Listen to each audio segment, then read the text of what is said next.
Me ihmiset elämme täsmälleen sellaisessa maailmassa kuin osaamme rakentaa. Korkeakouluoppimisen laatu ratkaisee sen, millainen maailma meillä on.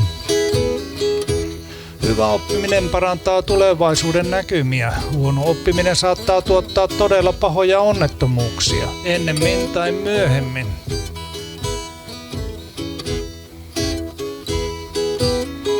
Huono oppiminen johtaa huonoon tutkimukseen ja riittämättömään tieteelliseen tietoon. Riittämätön tieteellinen tieto on vaarallista, kun sitä lähdetään soveltamaan. Vaikutukset näkyvät jokaisen ihmisen arjessa.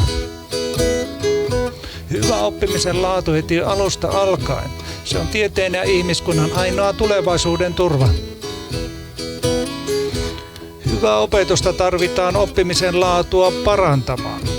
Hyvää opetusta tarvitaan tieteen laatua kehittämään. Opetuksessa ei saa epäonnistua. Opetuksessa täytyy onnistua. Hyvä opetus auttaa tieteen ystäväksi. Tutkimuksen tekemisen huipulle. Hyvä opetus edistää hyvää oppimista ja hyvä oppiminen edistää hyvää tutkimusta. Hyvä opetus innostaa uuden tiedon tuottamiseen.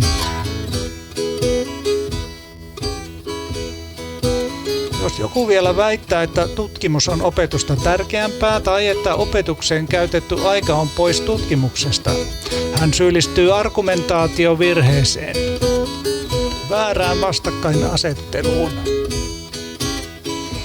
Tulevaisuuden uhkakuvat on armoton orjapiiskuri. Ruoskanlyöntejä ei ole hyvä ottaa vastaan. Huono oppiminen on kahle. Hyvä oppiminen vapauttaa. Tai ainakin antaa lohtua.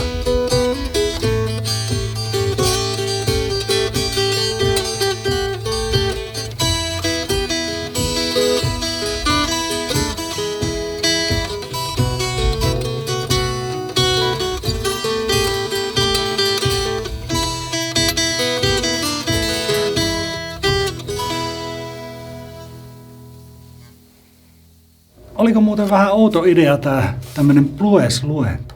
No tiedätkö nää, mistä luentosanaa oikein tulee Suomen sanahistoriassa?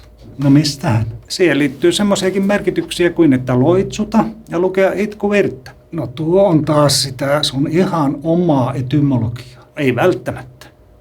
Mutta lähdetäänkö kahville? Mennään. Lähdetään kahville.